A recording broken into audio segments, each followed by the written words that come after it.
جس میں اطہر کا جو حلیہ سیرت میں بیان کیا گیا ہے وہ توجہ سے سنیں۔ اللہ کے حبیب صلی اللہ تعالیٰ علیہ وسلم قد و قامت میں نہ بہت زیادہ لمبے تھے اور نہ پست قد تھے، درمیانی قد، لیکن وہ بھی اس کمال کا کہ اگر 1000 کے مجمع میں ہوں تو سب سے بلند میرے آقا نظر آتے تھے۔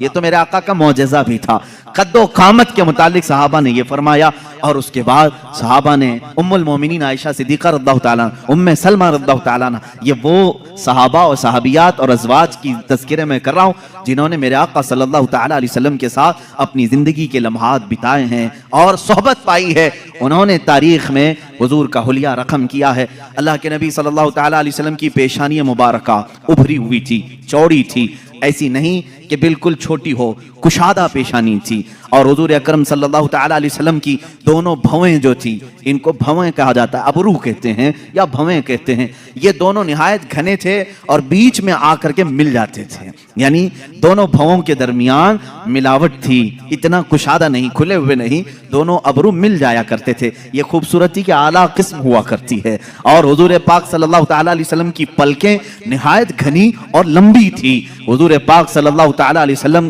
آنکھ بند کرتے تو نظر آتا، آنکھ کھولتے تو نظر آتا، بلکہ بعض صحابہ کہتے ہیں ایسا لگتا دن ہو رہا ہے رات ہو رہی ہے، دن ہو رہا ہے رات ہو رہی ہے۔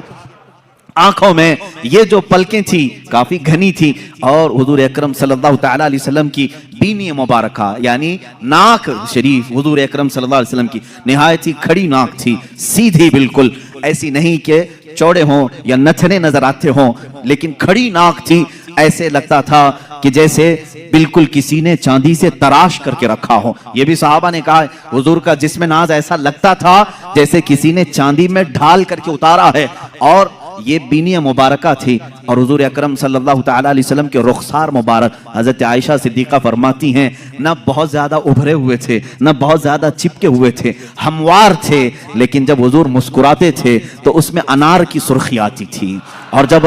ناراض ہوتے، غصہ ہوتے تو اس میں لال پن نظر آتا تھا۔ صحابہ اس سے محسوس کر لیتے حضور پاک صلی اللہ تعالیٰ علیہ وسلم کے رخسار پاک۔ یہاں تک کہ ایک صحابی نے کہا حضور گورے رنگت کے تھے، لیکن گورے کا مطلب چونے جیسی سفیدی نہیں، بلکہ کہتے ہیں ایسے گورے جس کو کہتے ہیں گلابی رنگت ہو۔ حضور پاک صلی اللہ تعالیٰ علیہ وسلم گلابی مائل تھے خوبصورتی میں،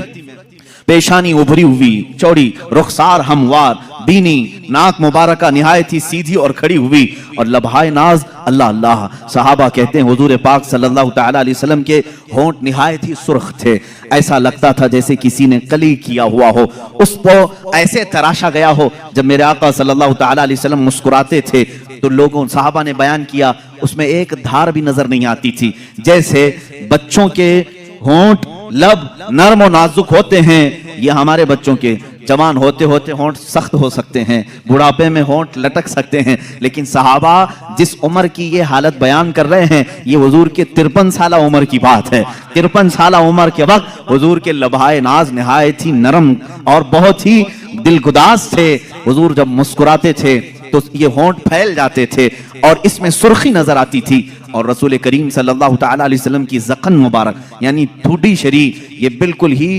مثلث نما، یعنی ایسے نہیں کہ جس کو عیب دار سمجھا جائے، اور داڑھی شریف اتنی گھنی تھی، حضور پاک صلی اللہ تعالیٰ علیہ وسلم کی داڑھی نہایت گھنی، اور بال شریف بہت سیدھے بھی نہیں، بہت گھنگرو بھی نہیں، لیکن تھوڑے سے گھنگریالو تھے، اور سر مبارک سے جو بال تھے صحابہ اکرام فرماتے ہیں کہ پیشانی سے لٹک کر کانوں کی لو تک آتے تھے، جو زلفیں تھی حضور پاک صلی اللہ علیہ وسلم کی، اور کبھی کندھوں تک آ جاتے تھے، لیکن ان زلفوں میں بل کھائے ہوئے تھے، یعنی ہلکے ہلکی سے گھنگریالو تھے، اور رسول کریم صلی اللہ تعالیٰ علیہ وسلم کے کانوں سے جب یہ گھنے بال کندھوں تک لٹکتے تھے، ماں عائشہ صدیقہ فرماتی ہیں کالے بال، نہایت کالے بال جب وہ دونوں کندھوں تک لٹکتے تھے، اور ان بالوں کے بیچ میں دونوں کان ایسے لگتے جیسے تارے رات میں کھلے ہوئے ہوں، دو بڑے ستارے ان گھنے بالوں کے درمیان کھلے ہوئے ہوں۔ صحابہ کہتے ہیں اسی طرح سے نظر آتے تھے، کیونکہ کانوں میں بالکل سفیدی تھی، بہت ہی روشنی تھی، اور بال نہایت ہی رنگ کالے، اور ان کالی رنگت میں جب وہ سفید رنگ کے کان ہوں یقیناً وہ خوبصورت ہوں گے، یقیناً وہ تارے سے زیادہ خوبصورت لگتے ہوں گے۔ اب گردن مبارک جو تھی सहाबा कहते हैं सुराही नुमा थी, ऐसे जैसे कि हुजूर अकरम सल्लल्लाहु अलैहि वसल्लम पानी पी रहे हों तो सहाबा को ये तक नजर आता था कि पानी उतर रहा है, जैसे शीशे के अंदर सुराही में पानी डाला जाए। और एक सहाबी बयान करते हैं हुजूर पाक सल्लल्लाहु ताला अलैहि वसल्लम से जिसने मुसाफा किया वो हथेलियां इतनी नरमो गुदाज थी, कहते हैं दुनिया के किसी रेशम में उतनी नरमो गुदाजत नहीं होती, उतनी लताफत नहीं होती, इतनी लताफत। और वो भी किस उम्र की बात, 53 साल उम्र की बात है। हाथ जवान होते होते सख्त होने लगते हैं, बच्चों के तो हम समझ लेंगे कि नरम होंगे, लेकिन जवानी में हाथ छूते हुए मेहनत करते हुए सख्त हो सकते हैं। सहाबा ने जो हुलिया बयान किया है ये रसूल करीम सल्लल्लाहु अलैहि वसल्लम के 53 साल के बाद का हुलिया है, और इतने नरम कि जो एक मर्तबा मुसाफा करे उसको ऐसा लगता कि मैंने अपने हाथ किसी दीबाजे में, किसी रेशम की कान में रख दिया है। और जिन सहाबा ने हुजूर सल्लल्लाहु ताला अलैहि वसल्लम के बाजुए मुबारका पकड़े हैं वो कहते हैं ऐसा लगता था जैसे किसी नरम रूई को हमने पकड़ा है, लेकिन उसकी ताकत का अंदाजा किसको है, उसकी ताकत का अंदाजा किसको है। अजीजान गिरामी, रसूल करीम सल्लल्लाहु ताला अलैहि वसल्लम के बाजुए मुबारका भी सहाबा ने लिखे। इतना कुर्बान जाओ सहाबा के इश्क पर कि किसी और का हुलिया ऐसा लिखा ही नहीं होगा पूरी दुनिया में कि सहाबा ने जिस तरह से बयान किया है। हत्ता के पूरी 63 साल उम्र पाक आई मेरे आका की, सहाबा कहते हैं हुजूर सल्लल्लाहु अलैहि वसल्लम के पूरे बाल काले ही रहे, दाढ़ी मुबारका काली रही। इन पूरे दाढ़ी और सर के बालों में सहाबा कहते हैं 14 बाल सफेद आए थे। कितने? 14 बाल सफेद आए थे। अल्लाह अल्लाह, सहाबा का ये इश्क था, वो हुजूर पाक के सफेद बाल तक गिन करके रखते थे। वो सहाबा जानिसार थे, हर अज़ू को, हर अदा को उन्होंने तहरीर में लाया है। अल्लाह के नबी सल्लल्लाहु ताला अलैहि वसल्लम की इस सूरत मुबारका में जो बातें मैंने अर्ज की, गर्दन सुराही नुमा, माँ आयशा सिद्दीका फरमाती हैं शिकम पाक कैसा था, कहती हैं सीना जिस तरह से था उतना ही पेट मुबारक भी था। शिकम ना सीने से बाहर आया हुआ था, और सीना कैसा था, वो कहते हैं निहायत ही मजबूत, बिल्कुल सीधा और काफी कुशादा सीना था। रसूल करीम सल्लल्लाहु ताला अलैहि वसल्लम का सीना काफी कुशादा, और पेट मुबारक का सीने से बाहर आया हुआ नहीं था, बिल्कुल सीने के बराबर था। और माँ आयशा सिद्दीका रज़ियल्लाहु ताला अन्हा ने अब कदमाए नास को भी बताया है। अल्लाह अल्लाह, रसूल करीम सल्लल्लाहु ताला अलैहि वसल्लम के पैर मुबारक इस कदर हसीन व जमील थे, कहते हैं कि उनके पैरों के अंदर एक अजीब तासीर ये थी कि वो पत्थर पर रखते थे तो निशान आ जाता था। थे इतने नरम और नाजुक कि अगर हम हाथ में ले लें तो रूई का सा एहसास हो, लेकिन जब वो सख्त पत्थर पर मेरे आका कदम रखते तो पत्थर नरम होता और नक्शे रसूल पाक, कदम रसूल पाक को अपने सीने में ले लेता।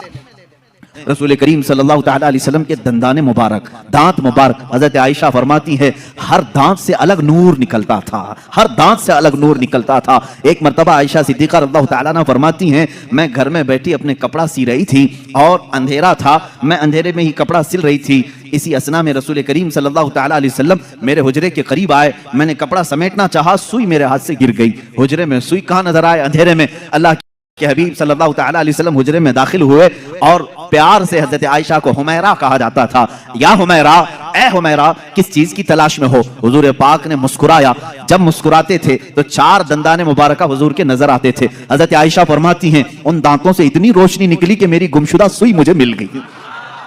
4 दंदाने मुबारका की रोशनी से हुजरे में इतनी रोशनी आई थी कि हजरत आयशा फरमाती है मेरी गुमी हुई सुई मुझे वापस मिल गई। आंखें हुजूर अकरम सल्लल्लाहु ताला अलैहि वसल्लम की कैसी थी? हजरत समुरा बिन जुंदुब रज़ियल्लाहु ताला, बरा बिन आजिब रज़ियल्लाहु ताला, खुद माँ आयशा सिद्दीका रज़ियल्लाहु ताला ना फरमाती हैं अल्लाह के नबी सल्लल्लाहु ताला अलैहि वसल्लम की आंखें काफी कुशादा, बड़ी बड़ी आंखें थी, इतनी बड़ी भी नहीं कि देखने वाले को ऐब लगे, बहुत छोटी भी नहीं पतली, लेकिन इसको बड़ी आंखें कहा जाता है। जिसकी बड़ी आंखें होती हैं वो खूबसूरती की एक किस्म होती है, बड़ी आंखें होना खूबसूरती की एक किस्म है। अल्लाह के नबी सल्लल्लाहु ताला अलैहि वसल्लम की आंखों के अंदर की भी बात सहाबा फरमाते हैं ये जो पुतली थी निहायत काली थी, और जो बाहर की सफेदी थी वो बहुत सफेद, लेकिन उसमें खून के जो डोरे थे वो साफ नजर आया करते थे, बारीक बारीक नसें साफ नजर आती थी। सहाबा ने क्या क्या देखा है और क्या क्या नक्श करके रखा है, मेरे अजीजों गालिबन बाद में आने वाले हम गुलामों के लिए ही उन्होंने लिखा होगा,